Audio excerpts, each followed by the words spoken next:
Hello and welcome.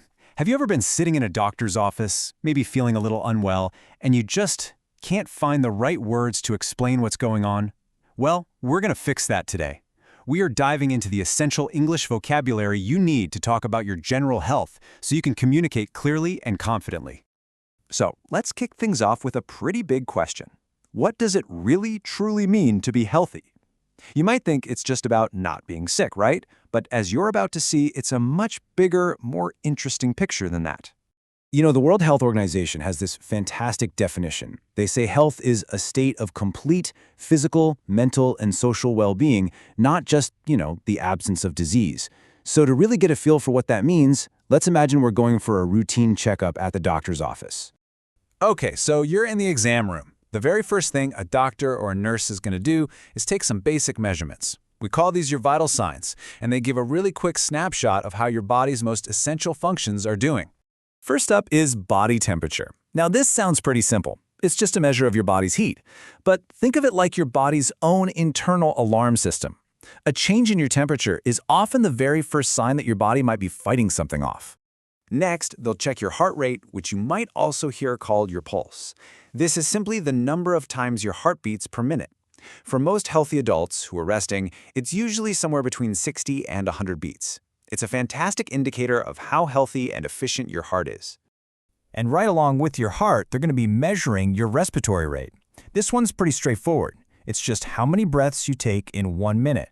It's one of those quiet background things that we don't think about, but it gives doctors huge clues about our overall health.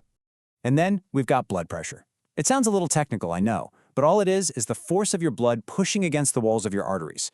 It gives us two numbers, the systolic pressure, that's the higher number when your heart is actively pumping, and the diastolic pressure, which is the lower number when your heart takes a little rest between beats. And this is how you'll see it written down. One number over the other, like 120 over 80. The top number is that systolic pressure, and the bottom one is the diastolic. Doctors keep a close eye on this because if your blood pressure is consistently high, it can really put a strain on your heart and your blood vessels over time. Okay, so all the numbers are in. Now the conversation starts. The doctor turns to you and asks, "So, how are you feeling?" This is where everything shifts from what the machines can measure to what you can describe. And having the right vocabulary here, it is absolutely crucial. A super common word you're going to use is sore. This describes that kind of dull, aching pain. You might say, "I have a sore throat," or maybe "my muscles are really sore after that workout." It's just the perfect word for that specific kind of discomfort. Another really key term is fever. And this one ties right back to our first vital sign, body temperature. A fever just means your temperature is higher than normal. And it's a huge signal that your body is busy fighting off some kind of infection. So you could tell the doctor, "I felt warm all day. I think I have a fever." Then there's the word allergy. This happens when your immune system gets confused and basically attacks a harmless substance. Things like pollen in the air, pet fur, or even certain foods. Being able to clearly explain an allergy isn't just helpful. It can be absolutely critical for getting the right treatment. Now, all of these things we've been talking about, that feeling of being sore, having a fever, or an allergic reaction, they're all examples of a symptom. A symptom is just any sign or change in your body that you notice. So, here's the key takeaway. Being able to identify your symptoms is exactly how you help your doctor figure out what's going on. All right, so now the doctor has your vitals, and they've listened to your symptoms. At this point, they start to zoom out and look at the bigger picture. They use other health metrics to get a sense of your overall physical health. One of the most common metrics they'll look at is the body mass index, or BMI for short. It's a really simple calculation using just your height and your weight to get an estimate of your body fat. Now, it's important to know it doesn't tell the whole story, but it's often used as a starting point to see if your weight is in a healthy range. And this table right here shows you exactly how those BMI numbers get sorted into different categories. You can see the ranges for what's considered underweight, normal weight, overweight, and obese. It's just a simple, visual tool that doctors can use to quickly classify the result. Another really crucial piece of information that's part of your medical profile is your blood type. There are 4 main types, A, B, AB, and O. And then there's something called the RH factor, which makes your blood type either positive or negative. Knowing this is absolutely vital for things like blood transfusions. So we've talked about a lot of physical numbers, right? BMI, blood pressure, heart rate.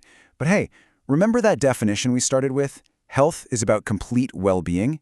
And this is where this idea of the health triangle comes in. It's a beautiful way to show that our physical health is deeply connected to our mental and our social well-being. You really can't have one without the others. So, as our little checkup comes to an end, the doctor doesn't just hand you a list of your numbers. They give you advice. And this final part, this is all about your choices. It's about the actions you can take every day to support your total well-being across that entire health triangle. And here are some of the heaviest hitters, the most impactful choices you can make. Things we've all heard before but are so important. Regular physical exercise, getting enough sleep, eating a healthy diet, finding ways to manage stress, and of course, avoiding smoking. These are the daily habits that really build and protect your health for the long run. Okay, let's do a super quick recap.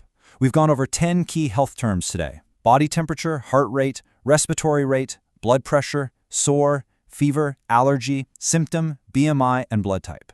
Just getting comfortable with this vocabulary puts you in such a stronger position to talk about your own health. And that brings us to one final thought for you to take away. Thinking about that health triangle, physical, mental, and social, what is just one healthy choice you can make for yourself today? Remember, every small decision adds up. Thanks so much for joining me, and here's to your well-being.